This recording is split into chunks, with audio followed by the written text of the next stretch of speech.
I'm sure जो के लोग हैं they are aware of the fact कि जो first years के लिए there is a compulsory module called Humanities and Social Sciences, HAS in short, and I'm sure there are, I see a number of our students here. Humanities and Social Sciences का जो module होता है उसमें students do a variety of elective courses, literature, philosophy, social science, music, and one of the electives is theatre. This year का जो HAS का module है, it is today is the last day, आज खत्म हो रहा है. So as a gift from HAS to the ATU audience and to their family whoever is here, we have arranged this Dastan Goi session. It is done by a group of Dastan Go. So let's call the Dastan goes on.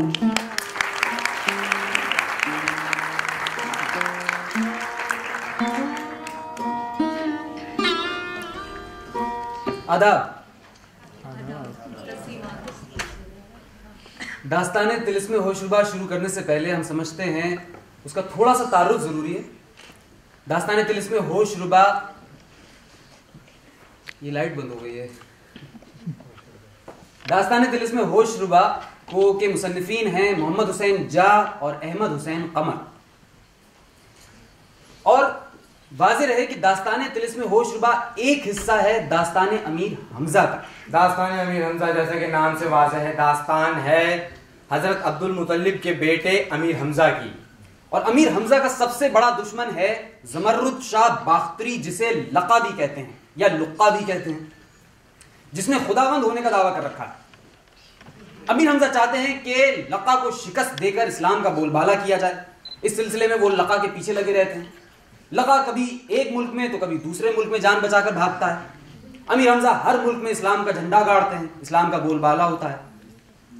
Dastane तिलिस्मे होशरुबा का आगाज वहां से होता है जहां अमीर हमजा से जान बचाकर लक़ा पहुंचता है कोहे अकीक में, जिसकी सरहद जुड़ती है सल्तनत तिलिस्मे होशरुबा से। सल्तनत तिलिस्मे होशरुबा सल्तनत है काफिर जादूगरों की, जिसका शहंशाह है जादुआ अफरासियाब। और ये लक़ा को खुदावंद मानता है, इसलिए उसने लक़ा की मदद के लिए 40,000 साहिरों की फौज रवाना की है। अब इधर का सिपह सालार उसने अजलाल जादू को बनाया है। अब इधर अमीर हमजा तो जंग की तैयारी में मगन है, उधर उनके अय्यार अमर अय्यार या अमरू अय्यार, शायद आपने नाम सुना हो। गो के साहिर या जादूगर नहीं है, मगर उन पर अंबिया कराम के बड़े करम हैं। अंबिया कराम उनके ख्वाब में एक बार आकर उन्हें कई सारे तहाइफ दे गए हैं, जिनमें एक है फीता अय्यारी, जिससे वो जब चाहे जैसी चाहे जिसकी चाहे शक्ल इख्तियार कर सकते हैं। जी हाँ, लड़की बन सकते हैं, लड़का बन सकते हैं, बूढ़े जवान बकरी भी बन सकते हैं। दूसरे उनकी है मशहूर जमाना जंबील, जिसमें इस दुनिया से सिवा एक और दुनिया आबाद है और जिसमें से वो जो चाहे निकाल सकते हैं या डाल सकते हैं। इसी तरह उनके पास एक चीज है जिसे गली में अय्यारी कहा जाता है, जिसे ओढ़ लें तो आदमी गायब हो जाता है। यह आजकल हैरी पॉटर के पास भी है।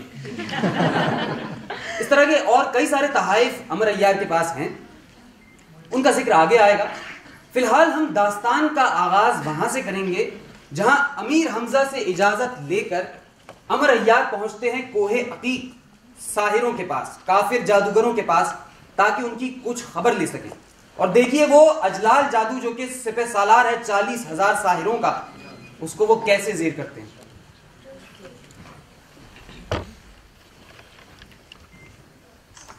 दास्तान शुरू करने से पहले चंद एक गुजारिशात। अपने मोबाइल फोन्स को बंद कर दीजिए, इनको खामोश कर दीजिए। चेक कर लीजिए एक बार दोबारा से। दूसरी गुजारिश ये है कि आपको कुछ देर, बल्कि खासी देर तक कड़ी उर्दू का सामना करना पड़ेगा। उसका मैं उम्मीद करता हूं कि आप जमकर सामना करेंगे, डट कर सामना करेंगे। और कोई जुमला पसंद आए तो वाह कीजिएगा, ताली पीटने से गुरेज कीजिएगा कि कहा जाता है कि जिसकी ताली पिट गई उसकी इज्जत उतर गई।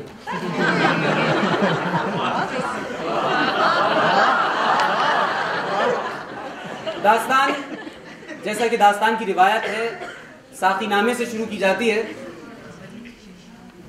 वो दारू पिला साकिए मैं परस कि जो एक ही जाम में कर दे मस्त, बहाना न कर बादा खारों से तू, हवाले कर अब सागरे मुश्कुबू, फिरे मस्त बड़ मारते हर तरफ, चले रिंद बंकारते हर तरफ, तेरे फैज से हूँ मैं जादू कलाम, फुसूं साज मशहूर हो मेरा नाम, वो फिक्रे मैं दूं जाहिदे खुश्क को, चले मैं कदे की तरफ मस्त हो, सिखा मुझको साकी वो अय्यारियां, करूं जाके वाइस से मक्कारियां, न हो हुर्मते दुख्ते रज का ख्याल, बने रिंद का कौल सेहरे हलाल, जरा जा फिर मैं कदे को चलो, कि राहे तिलिस्मात दरियाफ्त हो। साकिया ने खुमखानाए अस्मार जुरा नोशाने जामे अफकार, बादाए अर्गवानीए शंजरफे तहरीर से सागरे किरतास को इस तरह ममलू करते हैं कि जब अमर ने अंदर शहर के आके देखा तो कटोरा खनक रहा है, गर्म बाजारी हर तरफ, कुर्सी दुकानों के बराबर दोनों तरफ, बीच में पुख्ता पत्थर की सड़क, दरख्त मोल सिरी के सायादार किनारे सड़क के लगे हैं, खरीदार व्यापारी सयाह हर किस्म के लोग खुशहाल और दिलशाद हर तरफ लेन देन करते फिरते हैं, सबकों के कटोरों की झनकार, दल्लालों की बोलचाल, हर समत धूमधाम, खलकत का अजदहाम, इमारतें गज की और पुख्ता तामीर, कमरे नफीस खुशतबाओ दिल पजीर। अमर सैर कना करीब दारुल इमारत शाही के पहुंचा।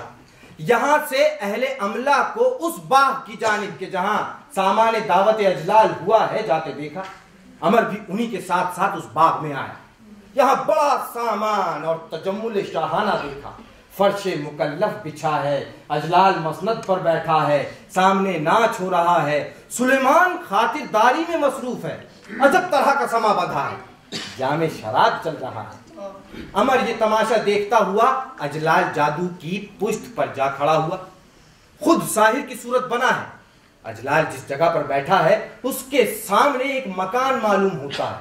उस मकान के दरवाजे पर एक पर्दा पड़ा है और वो पर्दा बार बार उठाकर एक जने हसीना और जमीला अजलाल को देखती है और ये भी उसी तरफ निगरान है।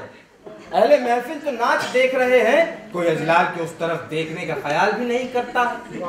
अमर ने जब ये माजरा देखा मालूम किया कि ये बाग शायद महल्लाते शाह सुलेमान से मिला हुआ है और औरतें भी महल्लात की दरो बाम पर से नाच देखती हैं और जिस तरफ के अजलाल देखता है और वो औरत झांकती है ये भी सुलेमान की कोई जौजा या दुख्तर है।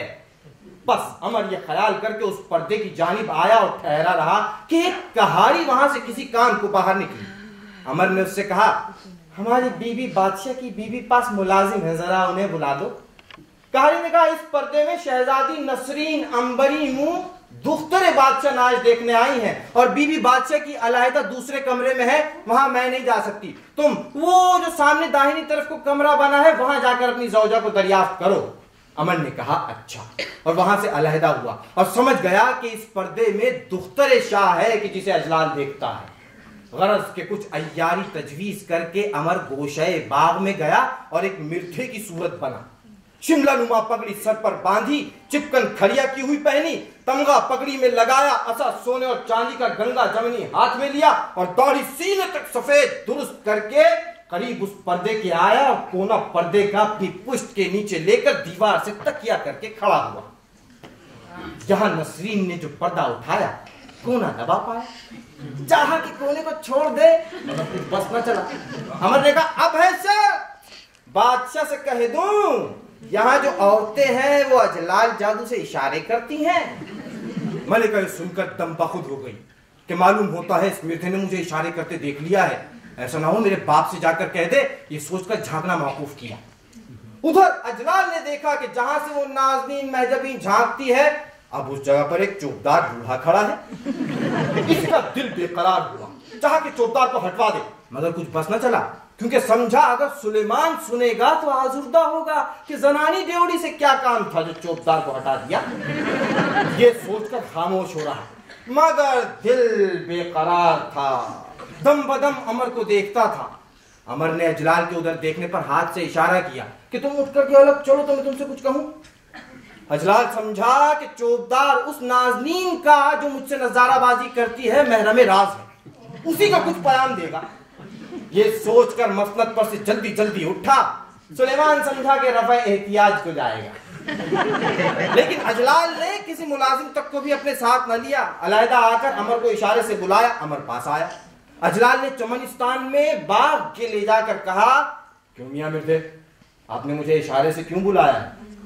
अमर ने दुआ देना शुरू किया और कहा कि बादशाह है आली वकार, ये गुलाम दादा मलिका नसरीन अंबरी मुंह का है। मलिका को मैंने गोदियों में पाला है। मलिका मुझसे कोई अम्र पोशीदा नहीं करती हैं।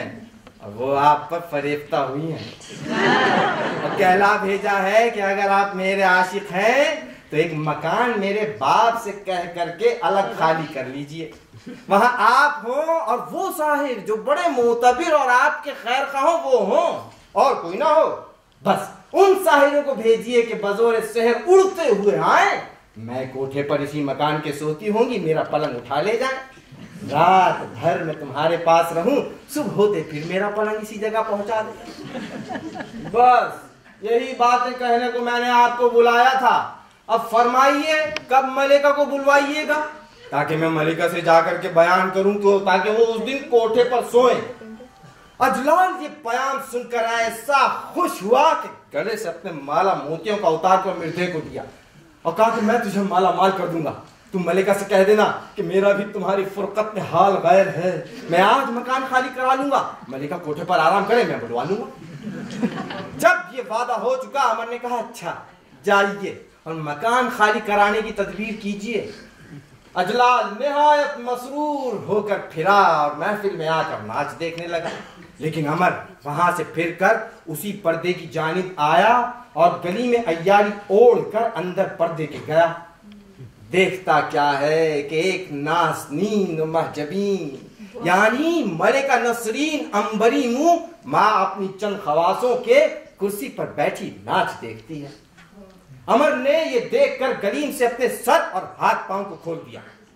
ये गलीम ओढ़ने से आदमी नजरों से गायब हो जाता है। अब सारा जिस्म तो दिखाई नहीं देता, फकत सर और दस्तों पा जाहिर है। इस तरह से मलिका के सामने आया और कहा कि मैं बेधड़ का शहीद हूं, तुम सबको खा जाऊंगा। मलिका और खवासों ने जब ये सदा सुनी, मारे डर के औंधे मुंह जमीन पर गिर पड़े। अमर ने जल्दी जल्दी गुब्बारे बेहोशी सबके मुंह पर मला के सब बेहोश हुई और जल्दी अंदर और बाहर सब तरफ के दरवाजे बंद करके उसी जगह बैठकर मलिका की सूरत देख देख कर वैसे ही अपनी सूरत बनाई। मलिका के कपड़े उतार कर आप पहने और मलिका को उठाकर जंबील में रख लिया। जब अमर इस तरह से दुरुस्त हो चुका, तब खवासों को फतीला दफे बेहोशी सुंघा कर होशियार किया। जब वो जरा होश में आई तो देखा कि मलिका फतीला सुंघा रही। गरज की जब खूब आवाज दुरुस्त हुए कहने लगी, है मलिका आलम, जल्द यहाँ से तशरीफ ले चलिए वरना वो बला खा जाएगी। अमर जो कि मलिका की शक्ल बना हुआ था कहने लगा, दीवानियों, तुम सबसे तो मैं ही मजबूत हूँ कि तुम सब बेहोश हो गई और मैं होशियारी रही। सबने कहा वारी चाहे कुछ ही हो लेकिन हम आपको यहाँ न ठहरने देंगे, चलिए चलिए चलिए। गरज वो सब अमर को मलिका के शुबे से एक तरफ का दरवाजा खोलकर अंदर ऐवाने शाही के लाए। अमर ने देखा कि मकान निहायत आरास्ता है, जा बजा कमरे और शहनशीन तामीर हैं, बारादरी सरासर खूबी से भरी, पर्दे रंग बरंग के हर दालान के सिरे पर आवेजा खुशकिता चिलमने दीवार गिरियां हैं। अमर ने यहाँ आकर हुक्म दिया, पलंग मेरा रास्ता करो और मसनदे पुरजर बिछाओ। खवासों ने जहां मलिका रहती थी उस जगह को आरास्ता करना शुरू किया। अमर समझ गया कि मलिका जिसकी तुम शक्ल बने हो उसकी ये ख्वाबगाह है। बस वहां जाकर ये आराम तमाम मुकीम हुआ कि कल रात को हस्बे वादे अजलाल बालाए बाम जाकर आराम करूंगा। अब ये तो यहाँ ठहरते हैं, मगर हाल जरा अजलाल जादू का सुनो कि जब वो चौबदार से वादा करके महफिल में वापस आया, उसने सुलेमान से कहा, मुझे हमजा से लड़ने के लिए नया शहर जगाना है। इस वास्ते मेरे लिए एक मकान किनारे शहर के आबादी से अलग खाली करा दीजिए। सुलेमान ने कहा, बहुत अच्छा, और मुलाजमीन को हुक्म दिया कि एक खाना बाग शाही से खाली करके आरास्ता किया जाए। मुलाजमीन शाही हुक्म पाते ही सरगर्म इंतजाम हुए और एक खाना बाग किनारे शहर के खाली कराया और असबाब बादशाह के यहाँ से वहां आराम व आसाइश का पहुंचने लगा। उधर अमरू के बशक्ले मलिका नसरीन है, कनीजों से पोशाक और जेवरात मलिका नसरीन अंबरी मुंह के पहनने का मंगाकर तमाम दिन आराइश और जेबाइश में मसरूफ रहा। अपने हुस्न में मजीद हुस्न की मिलावट करता रहा। 4 घड़ी दिन रहे, हुक्म दिया कि हमारा पलंग बालाए बाम बिछाओ कि चांदनी की कैफियत देखेंगे और वहीं आराम करेंगे।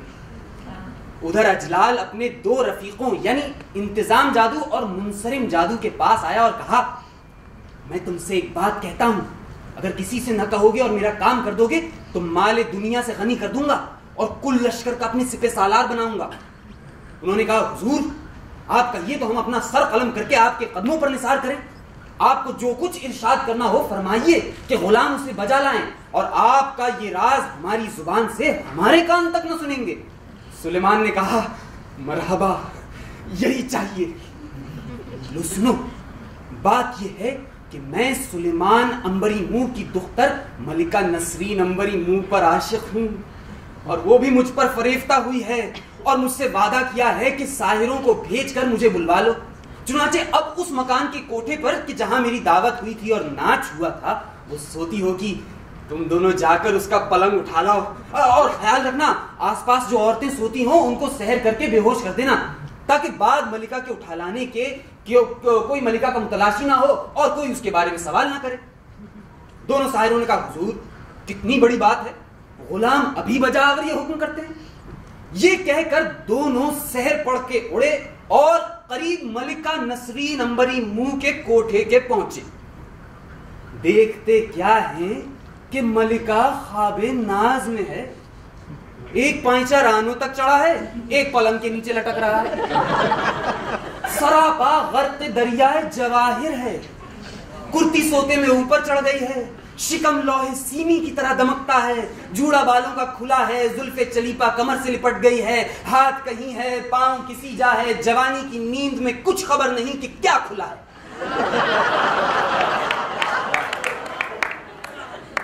इन दोनों साहिरों ने दूर से सहर पड़ा और आसपास जो औरतें सोती थीं उन पर बेहोशी तारी हुई और हवा ठंडी ऐसी चली कि जो जागती थीं वो भी सो गई। उसके बाद ये दोनों कोठे पर उतरे और पलंग को 2 तरफ से उठा लिया।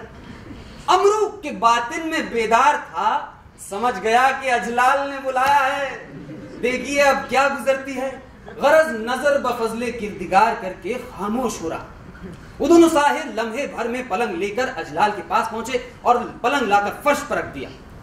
अजलाल के चश्म बराहे इंतजार रखता था। दोनों को देखकर बहुत खुश हुआ और बोला, अब तुम दोनों नीचे जाकर आराम करो और खबरदार जो किसी को यहां आने दिया, और जब तक मैं ना बुलाऊं तब तक तुम दोनों भी यहां नहीं आना।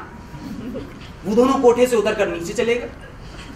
इधर अजलाल मलिका के पास आया और दुपट्टा रुखे रोशन से सरकाया। देखता क्या है कि एक अख्तरे आसमाने दिलरुबाई, गौहरे दरियाए आशनाई, यूसुफ जमाल, जुलेखा फिसाल, माह की सूरत, चकोर की सीरत, लैला की सज, मजनू की धज, शमा का रंग, परवाने का ढंग, बज़्म की आराइश, पहलू की ज़ेबाइश, नींद की खोने वाली, लिपट कर सोने वाली को मुलाहिजा किया। अजब हुस्ने खुदादाद नजर आया कि पीरे फलक ने भी बाई हमा कोहन साली किसी ऐसे नौजवान को न देखा होगा, और गोशे रोजगार ने किसी के हुस्ने ज़ेबा का ऐसा तज़किरा खूबी न सुना होगा। उस शक्ल देखते ही उस पर तो बेहोशी तारी हुई, मगर अपने तई संभाल कर लगा पांव मलिका के दबाने। उधर अमरू के यकायक बेदार होकर करवट ली और कनीजों का नाम लेकर पुकारा। अजलाल ने सर अपना उसके कदमों पर रखा और कहा, कनीजें तो यहां नहीं, मगर ये गुलाम ताजा हुजूर का हाजिर है। मलिका ने उसकी तरफ देखकर तेवरी चढ़ाई, दुपट्टा संभाला, बिखरे बालों का जूड़ा बांधा और दोनों पांव को पलंग के नीचे लटका दिया और अजलाल की जानिब से मुंह फेर लिया। अजलाल इस अदाए माशूकाना पर मर ही तो गया और फिर गिर्द परवाना वार उस शमा की फिरा। मलिका ने कहा, तुम कौन हो? कोई जिन हो या आसेब हो? मुझे यहाँ कौन लाया है? ये मकान किसका है? अजलाल ने कहा, ऐ जाने जहां, ऐ आराम दिले मुश्ताका, जैसा आपके दादाजी ने मुझसे फरमाया वैसा ही हस्बुल इरशाद ये गुलाम अमल में लाया। और सब माजरा चौबदार की गुफ्तगू का बयान किया। मलिका ये हाल सुनकर मुस्कुराई, लेकिन फिर तेवरी चढ़ाकर दामन झटक कर बोली, ए साहिर नाबकार, मैं इसी तरह प्यादा पा अपने घर जाती हूँ और उस बुढ़े चौबदार को कि जिसने मुझ पर ये तूफान जोड़ा है और तेरी आशिकी का इल्जाम लगाया है, देख तो कैसी सजा दिलवाती हूँ कि वो भी याद करे। और इस अम्र की खबर अपने बाप से करके एक नामा अफरासियाब को लिखाती हूँ कि तुझे जलील करके तिलिस्म से निकाल दे, तेरी मुंडी काटे, कि इसी तरह बादशाहों के नंगो नामूस में दरअंदाजी करता है और पराई बहु बेटियों का सत्यानाश होता है। अजलाल ये बातें गुस्सानाक सुनकर डरा और दिल में सोचा कि उसकी मिन्नतें करने लगा कि मलिका, आप थोड़ी देर तशरीफ फरमा हो ताकि मैं शर्ते खिदमत बजा लाऊं और फिर आपको आपकी ख्वाबगाह की जानिब पहुंचा दूं। मलिका ने कहा, खिदमत तू जाके अपनी वालिदा या हमशीरा की करना, हाँ, दूसरे ऐसे कलाम जुबान पर लाएगा तो सजा पाएगा। अजलाल ने फिर दस्तबस्ता कहा कि ऐ मलिका, आप थोड़ी देर मसनद पर जलवा अफगन हो ताकि मैं नज़ाराए गुलशने जमाल करूं और गुलचीनी बागे हुस्न की करके दामने नज़ारा भरूं। मुझे सिवाय आपकी सूरत देखने के और कुछ काम नहीं। ऐ मुंह से जाने आशिकाओं, ऐ शहंशाह खूबां, मैं तेरा एक अदना गुलाम हूं। मलिका ने ये मिन्नत समाजात देखी और फिर खरामा खरामा आकर मसनद पर बैठी। अब ये कैफियत है कि अजलाल जब दस्ते हवस दराज करता है, मलिका कभी रूखी सूरत बनाती है, कभी तेवरी चढ़ाती है, कभी सिसकी भरती है, कभी मुस्कुरा कर उसके खरमने जां पर बरक़े आफत गिराती, खंजरे मौजे तबस्सुम का जख्मी बनाती। गरज के हंगामे राजो नियाज गर्म है, इधर शौक उधर शर्म है। जब ज्यादा अलहाजोजारी अजलाल ने की, मलिका ने कहा, तू भी बड़ा बेवकूफ काट का उल्लू है, फीके गमजे करता है और खाने दावत को बेनमक रखता है। भला बताओ, ना शराब ना कबाब, ये इस तरह क्या मेहमान को यूं ही बुलाते हैं, खाली अपना मतलब जताते हैं। सच है, मर्द में भी किस कदर खुद गरज होते हैं और तुझमें तो मुझे मोहब्बत जरा नहीं, सिवाय अपने मतलब के दूसरे की परवाह नहीं। अजलाल ये बातें गुस्सानाक सुनकर शर्मिंदा हुआ और दिल में सोचा कि मलिका ठीक कहती है, शराब दाफे हिजाब है, तो एक जाम पीकर ये मस्त हो जाएगी और तेरी आरज़ू भराएगी। गरज के वक्त खुफ्ता अब बेदार है, कोई दम में हम पहलू ये दिलदार है। ये सोचकर मैखाने की तरफ बढ़ा और कश्तियां शराब की और काबे गजक के लिए कबाब खिलाया और जामे जवाहिर आदि में शराब अरगवानी लबरेज की और जाम को अपने हाथ पर रख कर मलिका को पेश किया कि ये बादाए मोहब्बत हाजिर है, इसे नोश कीजिए और दादे ऐशो खुर्रमी दीजिए।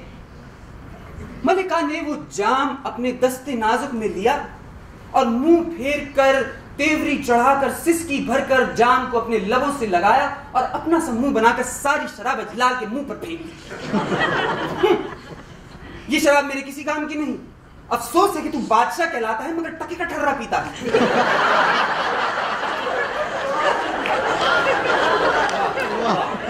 बल्कि वो भी इससे बेहतर होता है। अजलाल ने कहा, मलिका, यहां मेरा मुल्को माल नहीं, आप ही के बाप ने जो मैखाना भिजवा दिया है वही तसल्लुत है। मलिका, हाँ, बादशाहों को हर जगह अमान नेमत मुहैया होती है। अगर तू मेरे आने के लिए एहतमाम करके उम्दा शराब खिंचवा रखता तो क्या मुश्किल था, लेकिन तुझे तो सिवाय अपने मतलब के और किसी का ख्याल कब था। खैर, अब तो यहाँ आप हंसी हूं, जो कुछ किस्मत दिखलाएगी देखेंगे। ये कहकर अपनी मेहरम से एक कलम शराब की निकाली और चंद कतरे उस जाम में टपका दिए कि रंग शराब का गुलनार हुआ। उसके बाद उस जाम को अपने पंजाए निगारी खुर्शीद नुमा पर रखकर अजलाल को पेश किया कि ओ बेमुरव्वत, साकी गरी करना हमारा काम है, ये जाम इनायत हमारे हाथों से नोश कर। अजलाल ने वो जाम हाथ में लिया और उस अपने साकी का खूब मरहून मिन्नत हुआ और उस गुलफाम के हाथ से वो जाम लेकर पी गए। माज़अल्लाह, वो कतरे जो शराब में टपकाए थे वो बेहोशी कातिल थी जो अमरू ने मिला दी थी। अजलाल को एक ही घूंट पीकर चक्कर आया। बोला, मलिका, बड़ी तुंदो तेज शराब पीती हो, मुझे तो इसने एक ही चुल्लू में उल्लू बना दिया। मलिका ने कहा, जरा उठकर खड़े हो और टहलो, अजब मजा ये शराब दिखलाएगी। अजलाल उठकर खड़ा ही हुआ था कि मुंह पर हवा जो लगी बेहोश होकर गिर पड़ा। उसी वक्त अमर अय्यार ने बोगदा निकाला और देकर उसके सर पर मारा। सर के 1000 टुकड़े हुए। आवाज बुलंद हुई, आवाज मुहीब बुलंद हुई, मैं अजलाल मारा गया, जान से हारा गया।